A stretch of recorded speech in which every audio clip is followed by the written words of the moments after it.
Welcome to the show, Sports and Hip Hop with DJ Mad Max here today. We have a up and coming artist in here, and introduce yourself. Let them know who you are because you are from New York City. Yes, sir. My name is X.ILE. I come from Astoria, Queens, not too far away. I've been doing music now for around 8 years. I started out as a DJ around the age of, if I'd say 13. Then in about 2017, or I started producing in like 2015, and then I actually started getting on the mic in around 2017. Didn't really start like seriously start releasing tracks with me spinning on them till like 2018, 2019. When did this love of music come about in your life? Was it from a family member or was it something that you just found an interest in?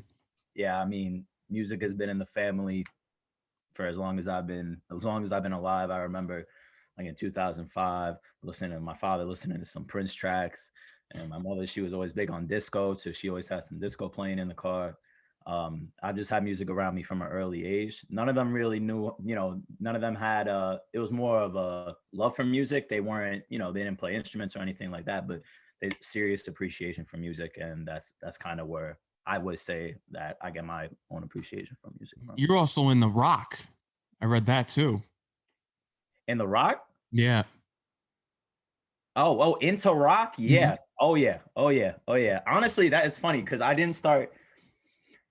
I used to be strictly hip hop until like the age of like 15, 16. It's really only been like in the last 3 years that I've been starting to listen into more rock. But yeah, I love it, man. I love it. I like to incorporate that kind of sound too into some of the newer stuff that I've been making. It's interesting that rock has changed in so many different ways, and each decade it sounds different. What was your decade of rock that you were into? Was it a band? Was it on the level of a Billy Joel, Elton John? What's your type of rock? Honestly, like I'd say from each decade definitely has like my favorites. Queen is always going to be probably the top just because just the artistry behind that band is absolutely insane. But I mean, you have some other bands from different decades too. You have Motley Crue in the 80s. You have Smashing Pumpkins, really big on the Smashing Pumpkins in the 90s. Blink 182 in the 90s, and also some in the 2000s as well. And then if you go into the 2000s, you can have like some Paramore, like Hayley Williams. Right now, I'm just starting to get into what's their name? The band is slipping me right now, but like some of these, like Sleeping with Sirens, bands like that were more popular back in the 2000s, but I'm just kind of getting onto them now. But some of the older rock, like in the 90s, that I've been on for like close to 10 years. Like Smashing Pumpkins, I've always been a fan of the Smashing Pumpkins, always. Especially the grunge era too. Nirvana, they had a lot of good bands back in the, even Creed. Yeah, I haven't really listened to Creed, but yeah, I mean, when it comes to the, like, I'd say like the 90s is kind of just like hip hop has its golden era. I'd say that's kind of like, for me, that's the golden era where people like really started paying attention to rock a lot more. Okay, that's interesting that you brought up the golden era, especially being a young artist in the game right now. Why is the 90s, in your opinion, as a youthful artist, the golden era? I want to know why, from your opinion. Just for music as a whole, or for hip hop? For hip hop, I mean, you just had some of the best MCs coming out. Like you had the 80s was, I feel like when people were, hip hop was first introduced, people were really kind of learning the craft, mastering the craft. And then the heads that were coming up in the 90s, they were able to look back and have a reference point, something that the pioneers, they didn't have a reference point. So the heads that were coming up in the 90s, like the Biggies and the Tupacs, they had a reference point when they were able to build upon that and take the flows of the past and, enhance them essentially. So that's where I'm not just talking about the East Coast, you have the West Coast too. So obviously Dre and Snoop and Warren G. That's really why I feel you were able to just get some of the most authentic bars. Like today, I feel like it's become a lot about, the pageantry behind the artist. Back then, I think it was really just about the bars, and that's what I admire most. Mm-hmm. How do you feel about the bars in today's mainstream era? It's kind of not showcased as it once was. Yeah, it's really, I mean, you just have to look. You just have to look. The stuff that they're showing you on the charts, that's not really going to be it. You have to look. I mean, you still, but it's funny because I was just talking to my cousin the other day. Like, if you look at the, like, what you would say, the legends of the 2010s, like the J. Cole, Kendrick, Drake, I would even still say Lil Wayne in the beginning. That hasn't changed. Those are still the GOATs of the beginning of 2020. You know, people still look to them and say, all right, this is the standard that you have to meet. No one's really touched that, I think, yet. At least so far in this decade. And even though we're just in 2021, I don't think anybody's really touched that yet. No, I don't think so. Yeah, I think Dave East is there. I think Griselda's there too. Yes.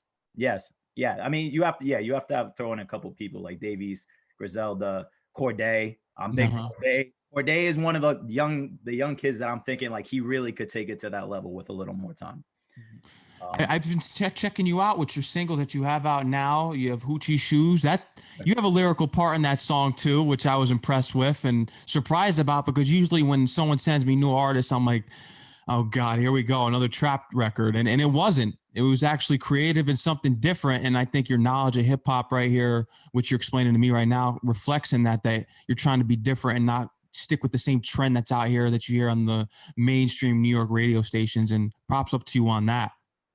Thank you, man. I appreciate that. Yeah, lyricism is definitely something that I want to keep alive in my music, because I think that's just one of the things that differentiates me from a lot of the other artists out here, is that I just still have a respect for that kind of lyricism. So getting into DJing, when did you first get your first set of turntables? The age of 12. My mom asked me what I wanted for Christmas, and I don't really know what I wanted for Christmas. So I was online looking at Target. I was looking at all these things. I came across this cheap ass pair of turntables, plastic turntables, the Newmark. I don't even remember what model, but the fact that I was spinning on Newmark was bad right away. But yeah, around the age of 12, I got them for Christmas, and I just started playing around with it at first, and I started really getting into it. And I started building my library, and by the age of, I did my first show when I was 14. Fire. What was your first show? My first show was small. It was just a local showcase in Danbury, Connecticut. Okay, yeah, that's close to me. I live in Connecticut, so. Oh, what part? I live in Fairfield County, so it's right around there. Now, my mother, she lives in Richfield now. Oh yeah, that's like 20 minutes from here. Yeah, she lives in Richfield. So I was always, I love Tuxedo Junction. Tuxedo Junction was this concert venue that was going on in the 2010s. Started to really build back up in the mid 2010s, but they were doing a local showcase, and I went there. I met with the promoter. The promoter liked my set. Then he started plugging me in for a couple more of the bigger shows there, where they had some larger dance music acts. They had Borgor, Snails. If you're in the dance community, Chainsmokers. You shared the stage with them. Yeah, with Borgor and Snails there, the Chainsmokers I shared the stage with at Pacha, New York City, when that was still open. But yeah, that's where I started like getting the confidence to be, I wasn't rapping at that point, but at least to be on a stage in front of, hundreds to 1,000 of people. That's really where it began, right there at that venue. That's fire. What was your biggest event? The biggest show I played was definitely one of the city shows, just because there's more people. I'd say it was either, I opened for French Montana. DJ 4B. I opened for French Montana and DJ 4B. I'd say it was either one of those sets, or maybe the Chainsmokers set, because there was a lot of heads for the Chainsmokers as well. That was when they just released Roses, so they were just like popping up at that point. So I'd say those three biggest shows, and in those shows, I'd say there was, it's hard to gauge, but like I'd say anywhere from 800 to 1,500 people. Good for you. Thank you, man. That's good. That's how you get your name known out there. Once you are in front of a large crowd like that, you got to make sure to promote your social media, check for me. And that's what you're doing. And eventually you sign this deal with Roanne, your manager. Shout out to her. She does a lot for you guys on that label and company. And why was that the right choice for you? How long have you known Roanne for? Why was this the right choice for you? So the story with Ro is great. And it's going to be one of those stories that I tell my kids and my grandkids. is I started out as an intern for her in Okay.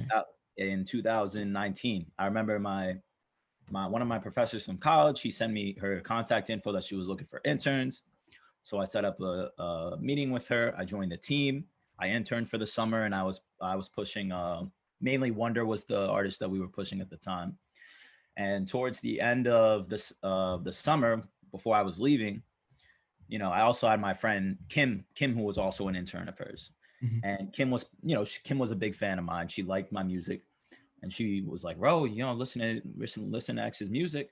So one day we were working and we were listening to the music, and you know, she was bopping along and she liked the music, especially the song Buffalo I had out at the time. I just dropped Buffalo.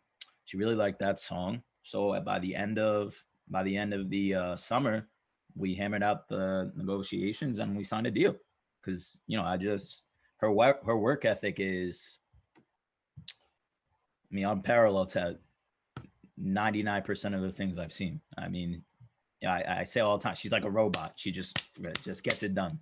She just gets it done, and that's what I need in my corner. Yeah, this is you need someone that works hard. A lot of people. That's why people don't go places in life, because you deal with these managers who don't really push you. And I'm actually someone looking for an agent soon. I'm gonna be figuring that out. So I got to choose the right agent for me. That's gonna be making sure I get the deals and moving their ass, because it's like, hey, you put me in a situation that's profitable and I make a ton of money. You're gonna make 10% off that. Absolutely. No, So absolutely. it's like, that's why it's important to have an important manager, uh, an established agent. It's important to have that, and you have that down packed 100%. As far as work goes, because I know the pandemic shut everyone down. It shut everyone down unless you were some form of entertainer, which you are. You can DJ, you can produce, you can still make music. How did you keep busy during this time during the quarantine? I'm not gonna lie, man. The pandemic was rough. And I'm sure it's the same for everybody else. The pandemic was really just a rough year. Just kind of being, you know, I take a lot of influence. The city influences me a lot, and people don't really understand when I say how the city just influences me in a sonic way, in a way that I'm able to put into music. But it does influence me in a way, you know, kind of in an inexplicable way. So just not being able to really go out, take in everything the city has to offer, just seeing it as a ghost town, that was really it was depressing for me. It was depressing for me. So I really wasn't able to just get the kind of creativity that I was able to get out of it. It's finally now in the last, like, I'd say 6 to 8 months, where I've been really just kind of getting back in the lab, using the time, the beginning time that I just really couldn't get any creativity out, to try to catch that up. And I think it's been going pretty good so far. I've just 2021 has been in a much better state. I mean, we got a live show coming tomorrow. I'm doing my first post-COVID live show tomorrow in Brooklyn. I did my first DJ set about 2 weeks ago. So I'm just happy to be back and happy to be back at it. It's just, yeah, it's just, I'm just happy to be back. Congratulations on that. Now, with the event that you have in Brooklyn, where is that? That's at the Byklyn Yard, BYKLYN, and then Yard. Mm-hmm. Yes, So sir. we wanted to get that, made sure that was promoted so people can come check you out. I'm sure, because people are probably eager to go to events. I want to go to the movie theaters again. I want to go out and do things. I've been cooped up in my house in quarantine for, we're almost reaching 2 years now. You know, it's going on to that. But if you get vaccinated, apparently you don't have to wear a mask anymore. I'm sure you got vaccinated. Oh, I'm back. I went to the movie theater yesterday in Astoria. Oh yeah. I was vaccinated. You know, I was walked in, no mask. They were fine. I had my vaccination card. I just went to see a Quiet Place Part 2. Mm-hmm. That show was sick. That the movie theater especially is very important to me. I've seen, you know, with the people in my life, I've shared a lot of memories there. I've gotten a lot of inspiration there. So being able to go back into the movies, like you say, to see, even though there's not really a lot of good stuff out, that it's a good feeling. Facts. I think, is that a Friday the 13th poster in the background? Yes, sir. It yes, is. Because I could only see the silhouette, and I said I recognize that figure, and that's part one. Good call. Good call. Yeah, I could catch that. You're a horror movie guy. Absolutely. Yeah, I'm the everyone that I've interviewed, part of Rowan's camp, has been a horror movie fan. So No, You know, we get into good horror movie discussions. I love to have your opinion on the state of horror today. the state of horror today, it's changing because now horror movies they tend to have more like a message in them, like be it a socially conscious message or just kind of a moral at the end of the movie, which I kind of like because I feel, like horror movies before, there's no real substance to them. It's great to see the guy running around chasing something, but like if you can think about it at the end of the movie and be like, oh shit, that makes sense. I can, I can dig that. With regards to the quality of movies, I mean, I've seen so many like of the jump scare movies now that it's really hard to find something that really will get at me like that anymore. But you have some good movies out. Like the last one I just saw. You have movies that aren't necessarily like scary in the jump scare sense, but they're just creepy if you think about them. Like there's this Netflix movie called I just watched it a week ago called Midsummer. Basically about this group of 20 somethings that go to Sweden to like some like cult, essentially a cult. And again, there wasn't like jump scares or anything about it, but just the ambiance and the events and the foreshadowing. That's really what gave me the chills kind of.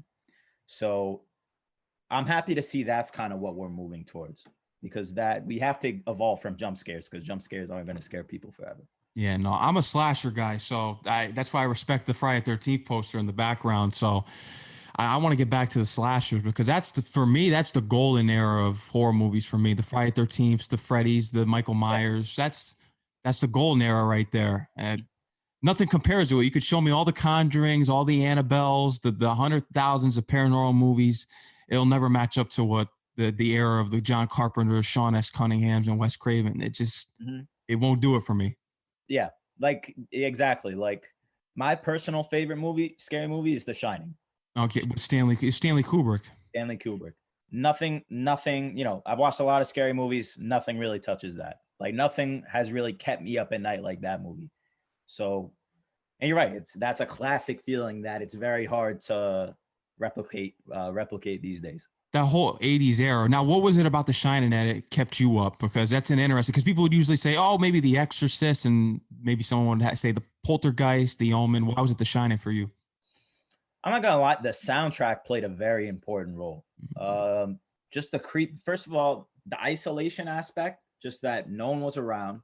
The soundtrack, the music choice for that movie was fantastic. The creepy old, 20s jazz songs, and really the final scene is kind of like the dagger in the heart for me, because like just I'm not gonna spoil it for anybody that hasn't seen The Shining, but like too late. It came out in 1980. Let's get into it. You're right. You're right. It's so I mean it's just the camera's just slowly panning in, and it shows the main guy who's going around killing everybody in the 1980s, supposedly in the the year 1921 in this black and white picture.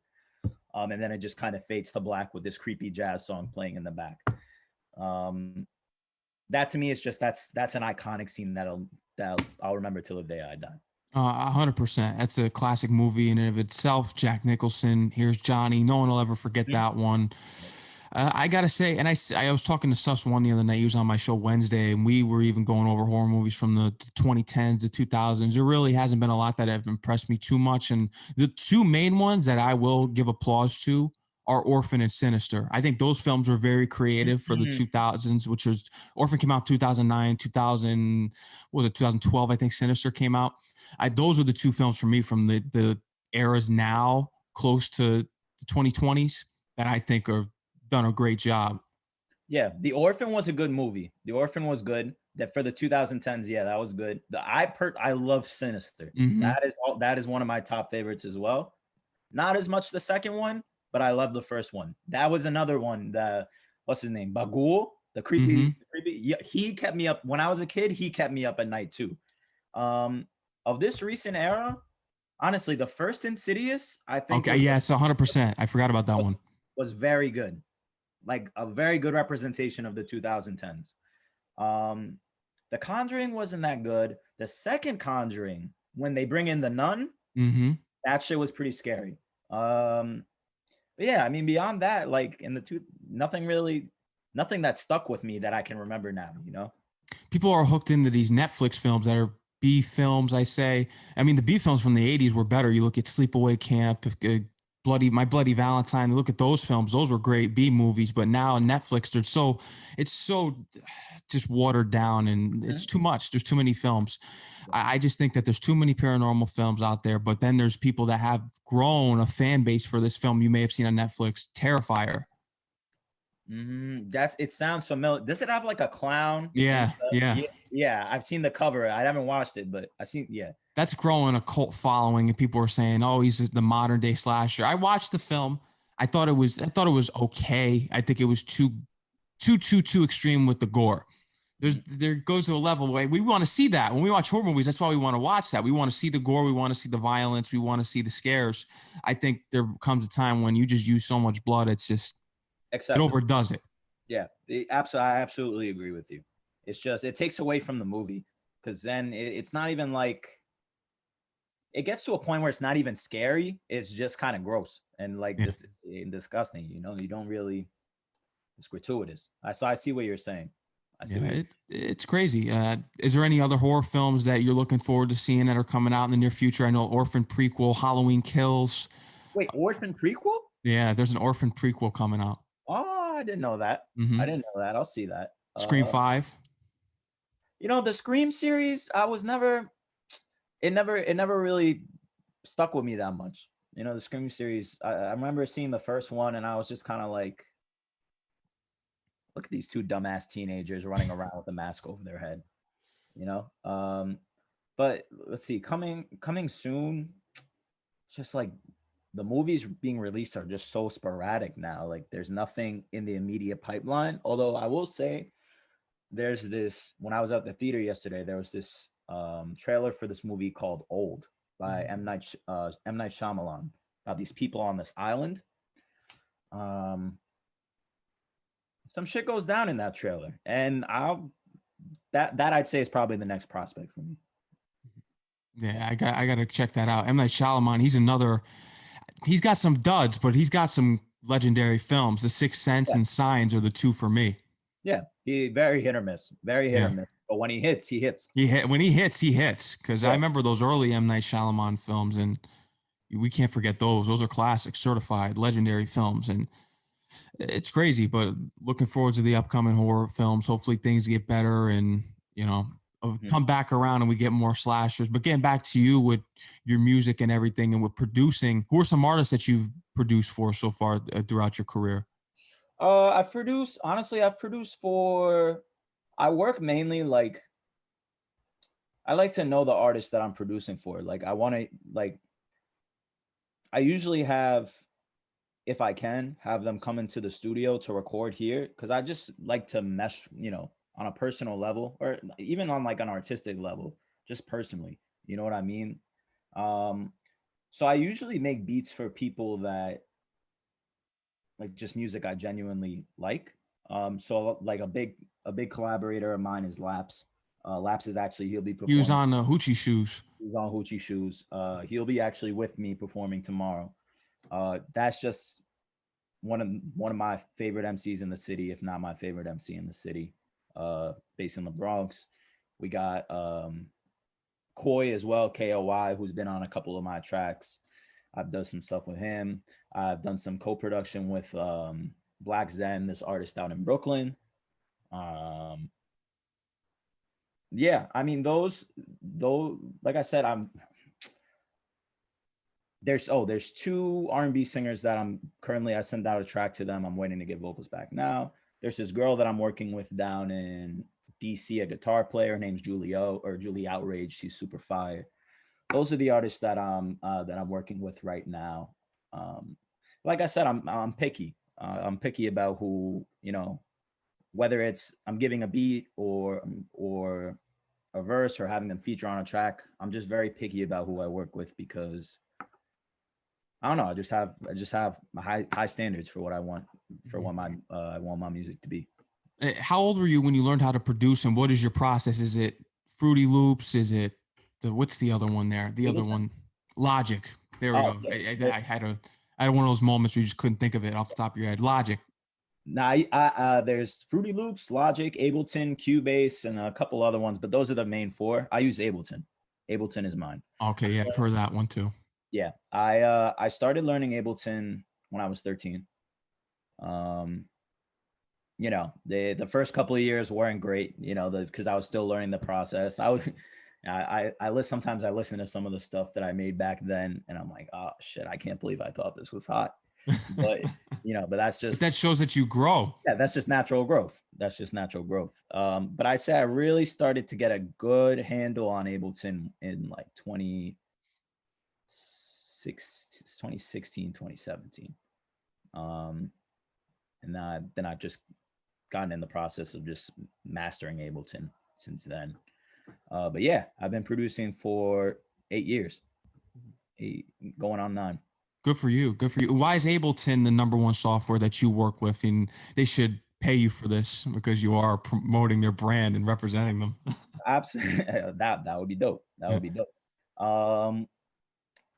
And I recommend Ableton for all music producers just because it's a simplified process. Like essentially they make it so you're essentially putting blocks together, blocks of music together, and it's just such a user-friendly interface that, like I said, a 13-year-old kid, I was able to understand the basics of it within 6 months, with no prior music training of any kind. So it's just, as a beginner, from beginners to experts, it's really just, say, it has the best interface, the best user interface, which makes it the most effective DAW, in my opinion. What's your number one passion out of your 3 lines of work? Is it producing, DJing, or rapping now? That's tough. That's tough. I'd say I'm still trying to settle into the rapping thing. I'm still trying, because I've been producing and DJing so long, I'm still trying to settle into the rapping thing. Probably producing is what I'd say my strength is, just because I've done so many time, I put in so many hours, and also producing is also probably the one where I can be the most creative because I can just literally create anything I want. But I mean, when it comes to live shows, there's nothing like DJing. There's nothing like DJing with, people going crazy and turning up to what you're playing, and you just have that kind of power over the flow of the night. There's no experience like that, and I always want to chase that high for the rest of my life. Man, that's fire for you. Good for you that, that's your passion and that's what you do. And you can do 3 avenues. The rapping thing, where did that come in? Because was it an artist that inspired you? Was it something that was always at the back of your mind? Where did this come from, this rapping thing that you wanted to do? Well, I mean, I've been writing since I was 11. Like I said, I've been listening to hip hop my whole life. That's right. But I didn't. It was one time that I had this mentor, went by the name of Static Link. I went to his studio once in Brooklyn at the age of 16, 17 to just show him some beats that I've been making. And I was like, yo, I got this verse written for you. You want to hear it? And he's like, yeah. And I spit the verse. And he's like, yo, you should record that. And I'm like, nah, I don't want to, I'm not a rapper. He's like, dude, bro, record it. And so I recorded it, and he liked it, so that kept encouraging me to keep going. It was somewhere along that line that year, like 2016, 17, 17, that I met Lapse as well. Lapse was fucking with the music. He wanted to collaborate, so that gave me the confidence to kind of start releasing my own tracks. I think my first rap release was The Boulevard, old project from 2017. And since then I've just been gaining confidence, keeping up the penmanship, and doing what I can. What are some events that you think you're going to have lined up for this summer now that everything is starting to open back up slowly? Yeah, I mean, that's really tough because just because in the city in particular, like we don't know what, everything's still been closed, and they only just said they're going to reopen July 1st, and you never know what's going to happen with that. Ideally, we're going to be doing a lot. We're going to be doing a lot of DJ shows. I know that, just because I want to get back out there on the circuit, and just really live shows whenever Roanne finds them. I mean, whenever she hits me up, I'm game. So the schedule is pretty unpredictable right now, just because we're still not out of the woods yet, you know. But I mean, I'll tell you this: it's not going to be like the summer of 2020. I'll tell you that. It's not going to be like the summer of 2020. That much. We were all shut down thinking we were all going to die. Yep. Yeah, we were all there. It's going to be a hell of a time to look back on in the end. I'll tell you that. Yeah. I mean, I say that at least like once a week to my mother and my father, like, damn, like, you know, that 20 years, we're going to look back at this. Like, how do we even get through this? How did this world shut down, you know? Over 500,000 people died. Think about that. Yeah. It's crazy. Yeah. And then just here alone, globally, more than a million. I mean, it's crazy to think about that. We're living through such a historic time, you know, and it's just, we can only be happy that it's almost over. Yeah. It makes you appreciate life more. The little things, such as going to the movie theaters. It makes you appreciate these things way more than because I'm someone that didn't appreciate the movie theaters after a certain point in my life because the movies were just terrible. Now I'm just thinking to myself, I'm looking at all these movies coming out. The Conjuring 3 is coming out. I want to get back to that. I want to go see a movie. I want to go to a concert. I want to go back to, because I'm near Toad's Place, and you've been to Toad's Place. Oh, I played at Toad's Place. Yeah, that's Connecticut's SOBs. So I'm looking at places that I haven't been in a while. I'm like, man, I missed this. I want to get back. Yeah, no, absolutely. It really does make you appreciate the little things in life. Just being able to go out for a meal with your family, you know, go for a walk in the park, exercise in the park, play basketball, literally anything. So there's always a silver lining.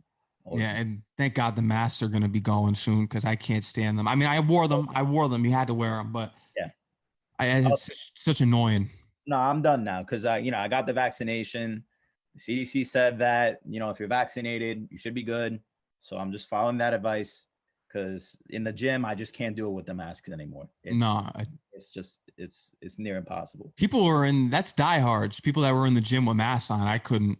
Yeah, man. I mean, you know, everybody's got to do what they got to do. Everybody's going to make their own decision. But it's just, for me, you know, I've reached the point. Point. You reached the full apex of it. It's almost over. I'm hoping. I hope nothing backfires. If it backfires, then we're in trouble. Then it's, who knows what could happen. But I don't think it's gonna. I think the cases are going down immensely. If you get the shot, we're good. We're moving along. Yeah. I want to say by September, October, we'll be back to normal. I want to say that. If we're not, hopefully it'll be December or early January. No, I would say so. I mean, I was just reading today. They already have more than 50% of the country vaccinated. 51% of the country vaccinated. It's been 4 months since the vaccine became like more widely accessible. So, you know, I think once the public kind of sees that, you know, people aren't dropping like flies as a result, that number will just keep going up and things will get back to normal. At least in the city, because which is most important for us. Let's hope, and we get back to normal. You can get back to what you were doing. I can get back to what I want to do, and not just do what we do, but live life. Yeah, I'm sure you're working on an album.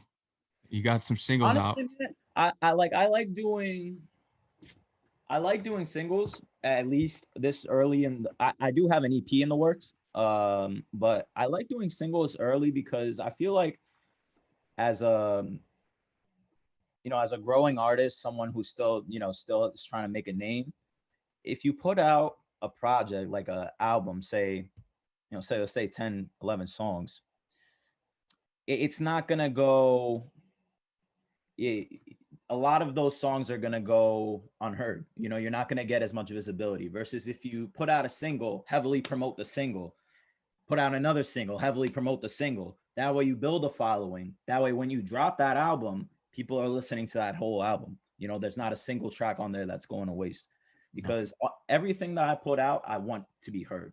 You know, I want to be heard, and to be heard fully, and, you know, not half-heartedly. I want people to really be invested. So that's why I only did one EP, that one in the beginning, and I kind of learned my lesson, as because that was my first release. So I'm gonna, you know, I just want to see, I want to see a little more, I want to see a little more growth before I put out the EP that I do have planned. 100%. I get that. You want to make sure that it's worth your while, you get the attention that you deserve, and then you build from there. I completely agree with you on that. When's the next single coming out? Next single, absolute latest, end of June. End of June. Latest. Just this month, I've just been, since I've only performed live rapping twice. And the last time was January of 2020. So when I found out about this gig, I was like, I got to get back into it. So this whole month has just been really focusing on, well, first of all, the DJ set 2 weeks ago, and then getting back into shape, performing shape for tomorrow night. But I have a couple tracks ready that I'm just trying to decide which one. The absolute latest, end of June. Good for you. What kind of track is this going to be? What type of vibe? I mean, that's what I'm saying. There's a couple different vibes. There's more dance music inspired track. There's a slower track. There's just some club banger the shit just hits hard. I mean, it's hard for me to decide. It's hard for me to decide. That's one of the things about my music, is that, you know, it's very spontaneous. You know, the sound, I like to touch on a lot of different genres. So it's really hard to predict what I'm going to come out with next. As a young artist that's starting out, and I ask this to a lot of independent artists and artists that are up and coming, how do you deal with criticism when you're starting out? Because that can affect an artist. Absolutely. You know, absolutely. And I think I speak from a lot of, I'm not going to say most artists, but a lot of artists, just that we get self-conscious with our work, you know? So we deal with enough thoughts of our own head saying, this got to sound like that. This got to sound like that. It's hard to hear other people, you know, saying that same shit too. But I mean, all you got to do is look at Drake's comments, look at Wayne's comments section, look at all the greats comment sections. You're going to find hate. You're exactly right. It's inevitable. So if people are going to hate regardless, whether you do it or you don't, or whether you're good or you're not, just keep it going. You know, as long as the music sounds good to you and it's representative of what you want, well, why should you stop? 100%. You know, I'll give you some great knowledge. Back in the day when I was in middle school, I was a big Drake fan. Early on, I'm talking mixtape So Far Gone days. Yeah. I had the Drake t-shirts. I had the OVO shirts. Oh shit. And I was telling people, everyone in my middle school, I went to a Catholic school. People were like, man, why are you listening to him? He's in his feelings all the time. I said, listen, this guy's going to be the next biggest thing in the industry. This is right before Thank Me Later. Thank Me Later drops. People are still sleeping on him. He releases Started From the Bottom. He's going crazy. He's starting to get popping. He's doing more songs with DJ Khaled, Wayne. He's the biggest artist in the game right now. And it turns out to be now, I'm not a fan of his music anymore because it's decreased such in value. After Nothing Was the Same, for me, nothing was the same. That is a perfect description. That is a perfect description. Since Nothing Was the Same, God's Plan was not nearly as good as his other stuff. All right, single. The only album that has come somewhat close, and again, not even close to any of the stuff before Nothing Was the Same, was Scorpion. You have, 8 out of 10 is a good track. Emotionless is a good track. March 14th is a good track. You have some bars on there, but Views, More Life, I can't remember a single track. Yeah, if you're reading this, it's too late. You had the ghostwriting rumors. I wasn't feeling that album. But again, it's an inevitability. Every artist has their peak. Every artist has their peak, artistically at least. And our view is pretty much the view of almost every Drake fan. Yeah. Every person I know that listens to Drake is like, yeah, after Nothing Was the Same, Like you said, nothing was the same. Yeah, there was. Yeah. It wasn't, and that's why I go back and I listen to the Drake classics and the new music. You can release all these Lemon Pepper and all these other Dark Lane demo tapes. I mean, what's a demo tape anymore? This is in the '90s. It's I'm just not feeling it anymore. And let's maybe Drake can go back and listen to his old music, and hopefully with his new release coming up, what's it, the Certified Lover Boy? I think that's what Certified Lover Boy. yeah, that's what he's working on. Maybe it'll sound like So Far Gone and Thank Me Later or Take Care. I doubt it, but he's just moved too far past that. Although on Dark Lane demos, Time Flies was a good song, come to think of it. Mainly because the beat was pretty. I mean, he has, in my opinion, the best producer. For 40 should 40. He has the best producer. So, and that's been throughout his career. His vocals have been great, but what a lot of people remember is the production behind it and just that kind of signature style. So as long as because he delegates sometimes his production responsibilities to like Boy Wonder, the other head is slipping off the top of my head, but basically other producers outside of what it was at the beginning, which was just him and 40. If they just stick together and do all their projects together, they can do things. But if he delegates that production responsibility to someone else, it's going to be hard to get back to that sound, that early sound that we all miss. 100%. I agree with you. X.ILE, let them know where they can check out all of your singles, your previous music, where they can follow you on Instagram, Twitter, YouTube, everything. It's your time, man. Absolutely. On Instagram, X.ILE, Spotify, X.ILE, Twitter. It's _X.ILE. Let's see, where else? Snapchat, it's X.ILE. So it's X.ILE. And then it's X.ILE.com. It's X.ILE.com. That's right. You have your own website too. Yes, sir. And on YouTube, X.ILE as well. So make sure they subscribe. That's the main thing. Yes, sir. And anybody watching, come to think of it, this will probably be released after the show. No, it's coming out. It's coming out today.